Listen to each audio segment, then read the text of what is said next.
ಅಭಿವೃದ್ಧಿ ಹಗರಣದ ವಿಚಾರದಲ್ಲಿ ಬಿಜೆಪಿ ಏನು ಪ್ರತಿಭಟನೆಯನ್ನ ಮಾಡ್ತಾ ಇದೆ. ಈ ವಿಚಾರಕ್ಕೆ ಸಂಬಂಧಪಟ್ಟಂತೆ ಸಿಎಂ ಸಿದ್ದರಾಮಯ್ಯ ರಿಯಾಕ್ಟ್ ಮಾಡಿದ್ದಾರೆ. ದೆಹಲಿಯಲ್ಲಿ ಅವರು ಇದಕ್ಕೆ ಪ್ರತಿಕ್ರಿಯೆ ಕೊಟ್ಟಿದ್ದಾರೆ.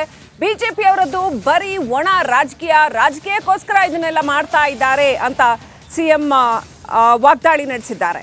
ದೆಹಲಿನಲ್ಲಿ ಮಾಧ್ಯಮಗಳಿಗೆ ಮಾತನಾಡಿದ್ರು. ಈಗಾಗಲೇ ಸಿಬಿಐ ಎಸ್ಐಟಿ ತನಿಖೆ ನಡೆಸ್ತಾ ಇದ್ದಾವೆ. ಜನರಿಗೆ ಸತ್ಯ ಗೊತ್ತಾಗಬೇಕು ಅಂತಾನೆ ತನಿಖೆ ನಡೆಸಲಾಗ್ತಾ ಇದೆ. ಇವರು ರಾಜಕೀಯಕ್ಕೋಸ್ಕರ ಪ್ರತಿಭಟನೆ ಮಾಡ್ತಾ ಇದ್ದಾರೆ ಅಂತ ಬಿಜೆಪಿ ವಿರುದ್ಧ ಸಿದ್ದರಾಮಯ್ಯ ವಾಗ್ದಾಳಿ ನಡೆಸಿದ್ರು.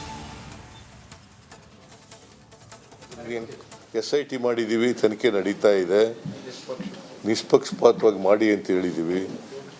ಗೊತ್ತಾಯ್ತಾ? ಅವರು ರಾಜಕೀಯಕ್ಕೋಸ್ಕರ ಪ್ರತಿಭಟನೆ ಮಾಡ್ತಾ ಇದ್ದಾರೆ. ಇದನ್ನ ಯಾಕೆ ಮಾಡಲ್ಲ? ಬೇರೆ ವಿಚಾರಗಳಿಗೆ ಯಾಕೆ ಮಾಡಲ್ಲ? ಬ್ಯಾಂಕ್ಗೆ ಸಂಬಂಧಪಟ್ಟಂತ ವಿಚಾರ ಆದ್ರಿಂದ ಸಿಬಿಐನೂ ಮಾಡ್ತಾ ಇದ್ದಾರೆ, ಎಂಕ್ವೈರಿನ ಇಡಿನೂ ಮಾಡ್ತಾ ಇದ್ದಾರೆ, ಎಸ್ಐಟಿನೂ ಮಾಡ್ತಾ ಇದ್ದಾರೆ. ಸತ್ಯ ಗೊತ್ತಾಗಬೇಕಲ್ಲ ಜನಗಳಿಗೆ. ಆಮೇಲೆ ಈ ಬಿಜೆಪಿಯವರು ಯಾಕೆ ಅಂತಂದ್ರೆ ಅಧಿಕಾರದಲ್ಲಿದ್ದಾಗ ಸಿಬಿಐ ಕೊಡಲ್ಲ, ಅಧಿಕಾರ ಇಲ್ಲದೇ ಇದ್ದಾಗ ಸಿಬಿಐ ಅಂತ ಹೇಳ್ತಾರೆ. ನಾವು ಅಧಿಕಾರ ಇಲ್ಲದೆ ಹೋದಲ್ಲೂ ಕೊಟ್ಟಿದ್ದೀವಿ, ಅಧಿಕಾರ ಇರುವಾಗಲೂ ಕೊಟ್ಟಿದ್ದೀವಿ. ನಾವು ಅಧಿಕಾರದಲ್ಲಿ ಇಲ್ಲದೆ, ನಾನು ಹೋದ ಸಾರಿ ಹಿಂದೆ 7 ಕೇಸ್ಗಳನ್ನ ಸಿಬಿಐ ಕೊಟ್ಟಿದ್ದೆ. ಅವ್ರು ಒಂದೇ ಒಂದು ಕೊಟ್ಟಿದ್ದೀವಿ ಅಂತ ತೋರಿಸ್ಲಿಕ್ಕೆ ನೋಡೋಣ.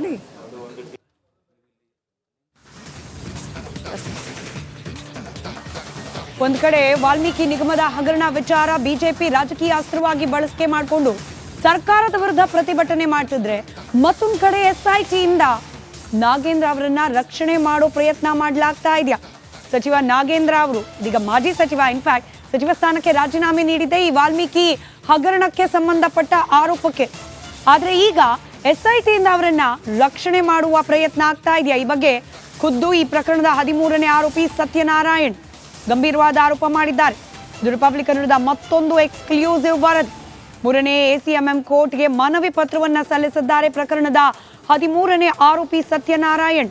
ಅಧಿಕಾರಿಗಳಿಂದ ಆರೋಪಿಗಳನ್ನ ರಕ್ಷಣೆ ಮಾಡೋ ಕೆಲಸ ಆಗ್ತಾ ಇದೆ. ಮೃತ ಚಂದ್ರಶೇಖರ್ ಆರೋಪಿಸಿದ್ರು ಕೂಡ ಅವರನ್ನ ರಕ್ಷಣೆ ಮಾಡಲಾಗ್ತಾ ಇದೆ. ಸಿಐಡಿ ಅಧಿಕಾರಿಗಳಿಂದಲೂ ನನಗೆ ಜೀವ ಬೆದರಿಕೆ ಇದೆ ಅಂತ ಹೇಳಿ ಕೋರ್ಟ್ನಲ್ಲಿ ಸಲ್ಲಿಸಿರುವ ಮನವಿಯಲ್ಲಿ ಸತ್ಯನಾರಾಯಣ್ ಆರೋಪ ಮಾಡಿದ್ದಾರೆ.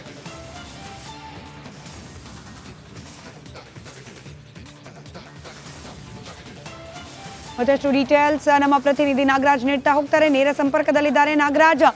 ಆರೋಪಿಗೆ ಮತ್ತಷ್ಟು ಮಂದಿ ಆರೋಪಿಯನ್ನ ರಕ್ಷಣೆ ಮಾಡಲಾಗ್ತಿದೆ ಅಂತ ಹೇಳಿ ಕೋರ್ಟ್ ಮುಂದೆ ಮನವಿಯನ್ನ ಸಲ್ಲಿಕೆ ಮಾಡಿರೋದು ಎಷ್ಟು ಗಂಭೀರವಾದ ಆರೋಪ ಇದು?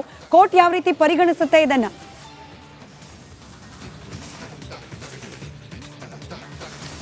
ಖಂಡಿತ ಸ್ಮಿತಾ, ಏನೋ ಈ ಒಂದು ಬಹುಕೋಟಿ ವಾಲ್ಮೀಕಿ ಹಗರಣಕ್ಕೆ ಸಂಬಂಧಿಸಿದಂತೆ ಎಸ್ಐಟಿ